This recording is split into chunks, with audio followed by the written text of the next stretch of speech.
Welcome to Blind Reads, where we read stories that we have not previously read or, in some cases, heard of, in an attempt to widen our literary bubble.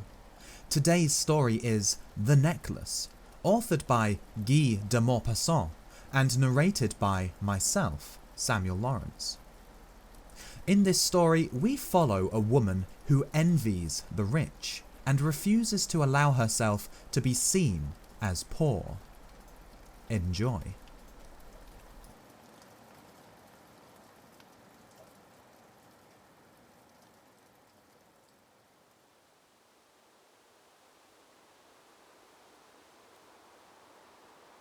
She was one of those pretty and charming girls, born as if by an error of fate into a family of clerks. She had no dowry, no expectations, no means of becoming known, understood, loved, or wedded by a man of wealth and distinction. And so she let herself be married to a minor official at the Ministry of Education. She dressed plainly because she had never been able to afford anything better, but she was as unhappy as if she had once been wealthy. Women don't belong to a caste or class. Their beauty, grace, and natural charm take the place of birth and family.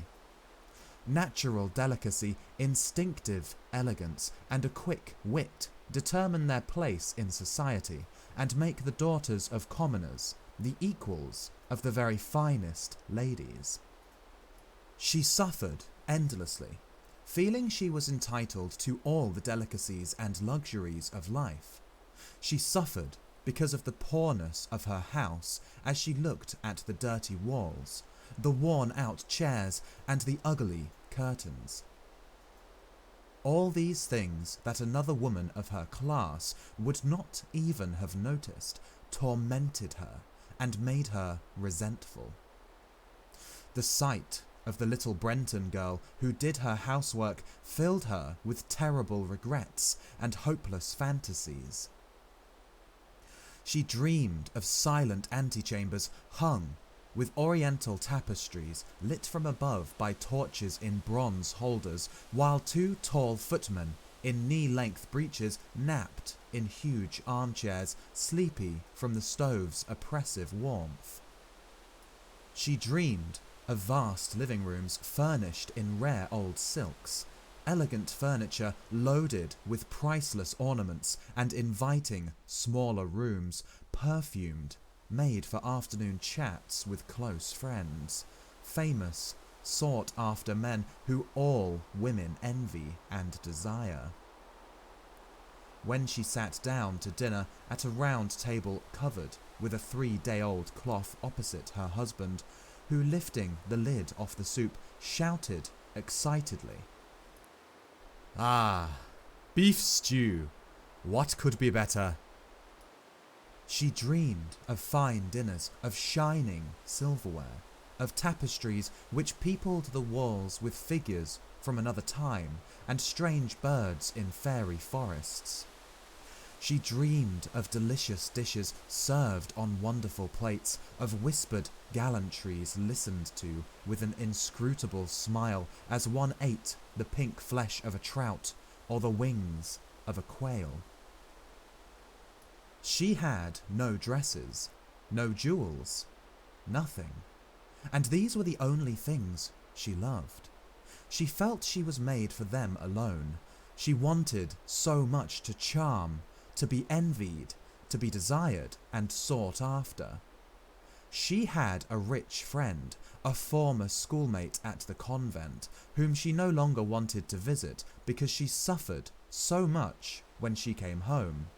For whole days afterwards she would weep with sorrow, regret, despair, and misery.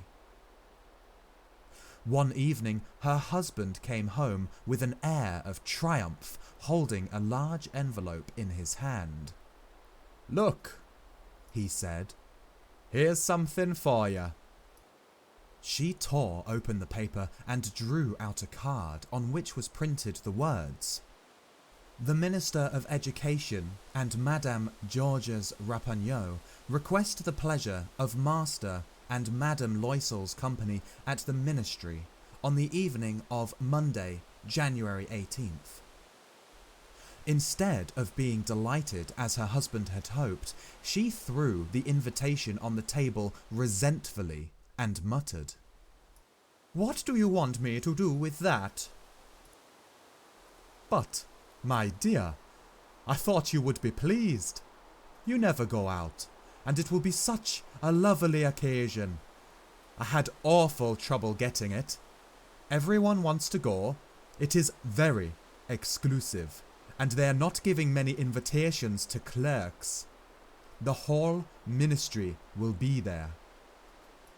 She stared at him angrily and said impatiently, "And what do you expect me to wear if I go?" He hadn't thought of that.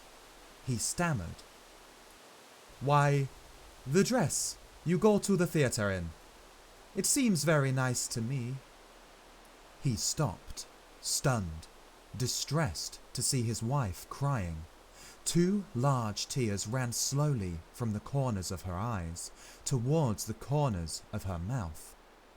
He stuttered, "What's the matter? What's the matter?"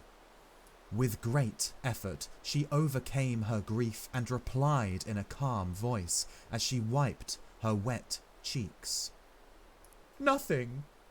Only, I have no dress, and so I can't go to this party.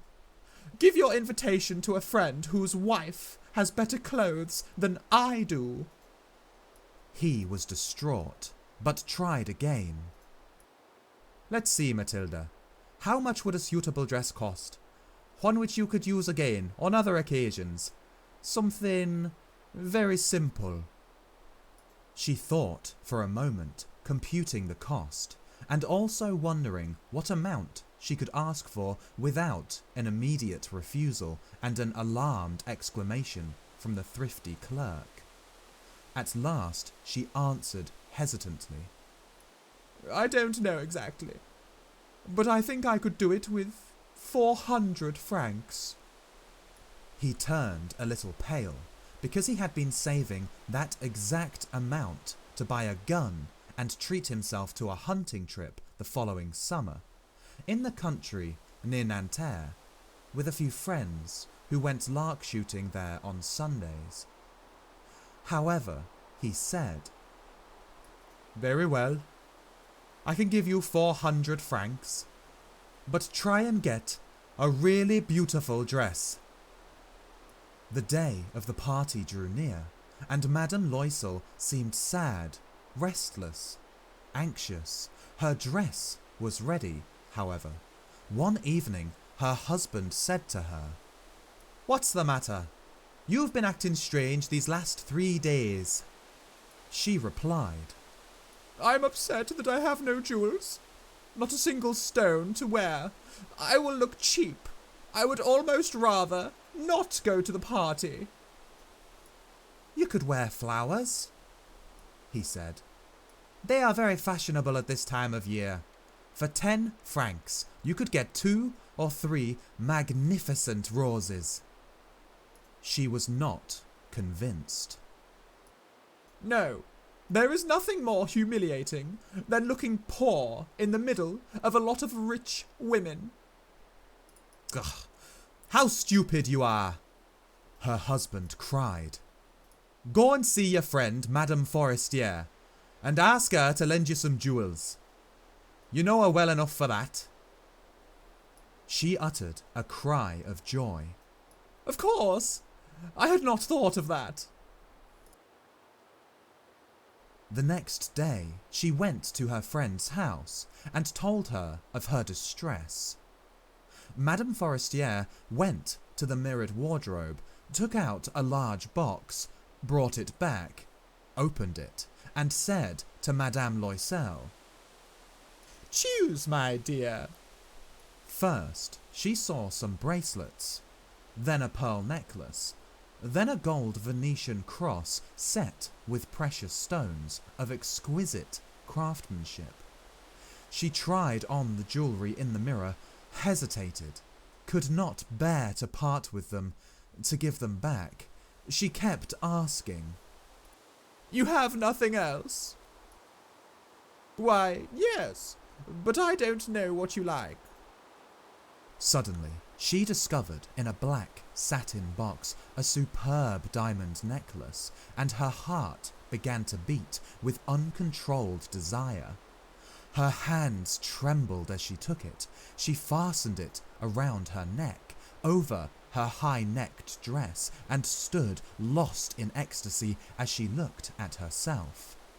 Then she asked, anxiously hesitating, "Would you lend me this? Just this?" "Why, yes, of course." She threw her arms around her friend's neck, embraced her rapturously, then fled with her treasure. The day of the party arrived. Madame Loisel was a success. She was prettier than all the other women, elegant, gracious, smiling, and full of joy. All the men stared at her, asked her name, tried to be introduced. All the cabinet officials wanted to waltz with her. The minister noticed her. She danced wildly, with passion, drunk on pleasure, forgetting everything in the triumph of her beauty, in the glory of her success, in a sort of cloud of happiness made up of all this respect, all this admiration, all these awakened desires, of that sense of triumph that is so sweet to a woman's heart. She left at about 4 o'clock in the morning. Her husband had been dozing since midnight in a little deserted anteroom with 3 other gentlemen whose wives were having a good time. He threw over her shoulders the clothes he had brought for her to go outside in, the modest clothes of an ordinary life whose poverty contrasted sharply with the elegance of the ball dress. She felt this and wanted to run away so she wouldn't be noticed by the other women who were wrapping themselves in expensive furs. Loisel held her back. "Wait a moment. You'll catch a cold outside. I'll go and find a cab." But she would not listen to him and ran down the stairs. When they were finally in the street, they could not find a cab and began to look for one, shouting at the cabmen they saw passing in the distance. They walked down toward the Seine in despair, shivering with cold. At last they found on the quay one of those old nightcabs that one sees in Paris only after dark, as if they were ashamed to show their shabbiness during the day. They were dropped off at their door in the Rue des Martyrs and sadly walked up the steps to their apartment. It was all over for her, and he was remembering that he had to be back at his office at 10 o'clock. In front of the mirror, she took off the clothes around her shoulders, taking in a final look at herself in all her glory. But suddenly, she uttered a cry. She no longer had the necklace round her neck. "What is the matter?" asked her husband, already half undressed. She turned towards him, panic-stricken. I no longer have Madame Forestier's necklace." He stood up, distraught. "What? How? That's impossible." They looked in the folds of her dress, in the folds of her cloak, in her pockets, everywhere, but they could not find it. "Are you sure you still had it when you left the ball?" he asked. "Yes, I touched it in the hall at the ministry." "But if you had lost it in the street, we would have heard it fall. It must be in the cab." "Yes, that's probably it. Did you take his number?" "No. And you? Didn't you notice it?" "No." They stared at each other, stunned. At last, Loisel put his clothes on again. "I'm going back," he said. "Over the whole route we walked, see if I can find it." He left. She remained in her ball dress all evening without the strength to go to bed, sitting on a chair with no fire, her mind blank. Her husband returned at about 7 o'clock. He had found nothing. He went to the police, to the newspapers to offer a reward, to the cab companies. Everywhere the tiniest glimmer of hope led him. She waited all day in the same state of blank despair from before this frightful disaster. Loisel returned in the evening, a hollow, pale figure. He had found nothing. "You must write to your friend," he said. "Tell her you have broken the clasp of her necklace and that you are having it mended. It will give us time to look some more." She wrote as he dictated. At the end of the week, they had lost all hope, and Loisel, who had aged 5 years, declared, "We must consider how to replace the jewel." The next day, they took the box which had held it and went to the jeweller whose name they found inside. He consulted his books. "It was not I, madame, who sold the necklace. I must simply have supplied the case." And so they went from jeweller to jeweller looking for a necklace like the other one, consulting their memories, both sick with grief and anguish. In a shop at the Palais Royal, they found a string of diamonds which seemed to be exactly what they were looking for. It was worth 40,000 francs. They could have it for 36,000. So they begged the jeweller not to sell it for 3 days, and they made an arrangement that he would take it back for 34,000 francs if the other necklace was found before the end of February. Loisel had 18,000 francs, which his father had left him. He would borrow the rest. And he did borrow, asking for 1,000 francs from one man, 500 from another, 5 louis here, 3 louis there. He gave notes, made ruinous agreements, dealt with usurers, with every type of moneylender. He compromised the rest of his life, risked signing notes without knowing if he could ever honour them, and, terrified by the anguish still to come, by the black misery about to fall on him, by the prospect of every physical privation and every moral torture he was about to suffer, he went to get the new necklace, and laid down on the jeweller's counter 36,000 francs. When Madame Loisel took the necklace back, Madame Forestier said coldly, "You should have returned it sooner. I might have needed it." To the relief of her friend, she did not open the case. If she had detected the substitution, what would she have thought? What would she have said? Would she have taken her friend for a thief? From then on, Madame Loisel knew the horrible life of the very poor. But she played her part heroically. The dreadful debt must be paid. She would pay it. They dismissed their maid. They changed their lodgings. They rented a garret under the roof. She came to know the drudgery of housework, the odious labours of the kitchen. She washed the dishes, staining her rosy nails on greasy pots and the bottom of pans. She washed the dirty linen, the shirts and the dishcloth, which she hung to dry on a line. She carried the garbage down to the street every morning and carried up the water, stopping at each landing to catch her breath. And, dressed like a commoner, she went to the fruiterers, the grocers, The butchers, her basket on her arm, bargaining, insulted, fighting over every miserable sou. Each month, they had to pay some notes, renew others, get more time. Her husband worked every evening doing accounts for a tradesman, and often, late into the night, he sat copying a manuscript at 5 sous a page. And this life lasted 10 years.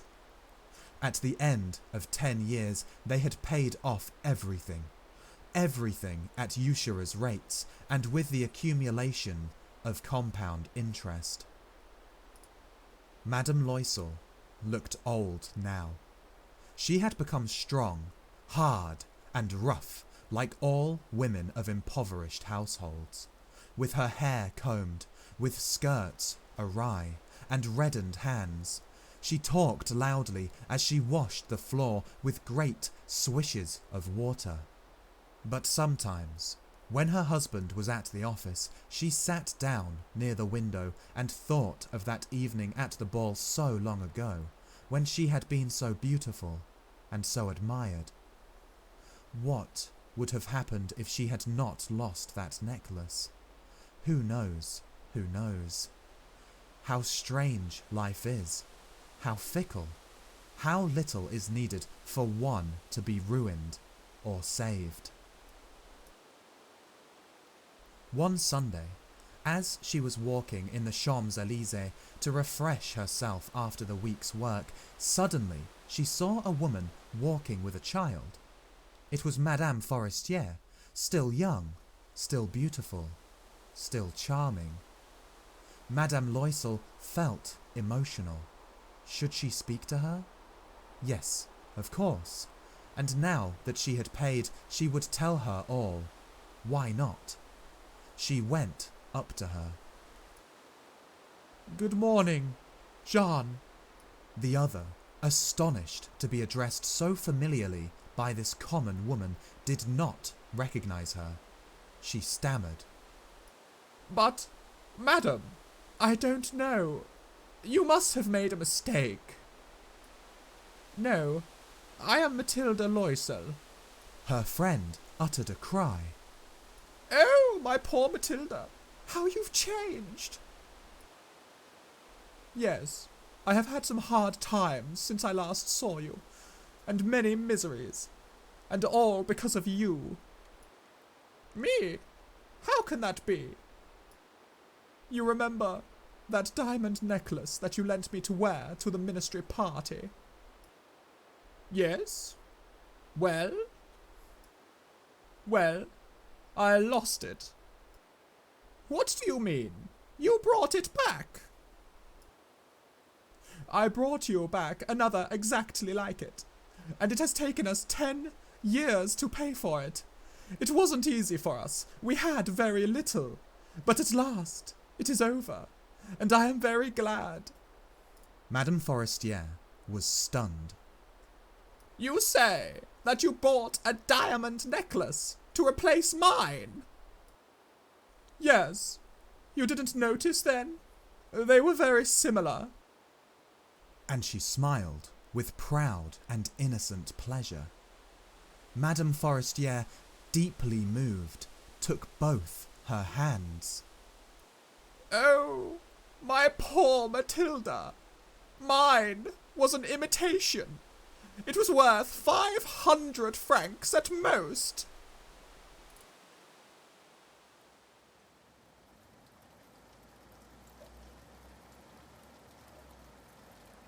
Well, there you have it. Lying to her friend Madame Forestier, and ultimately her vanity, came with a hefty price. Let me know what you thought of the story below, and thank you for listening.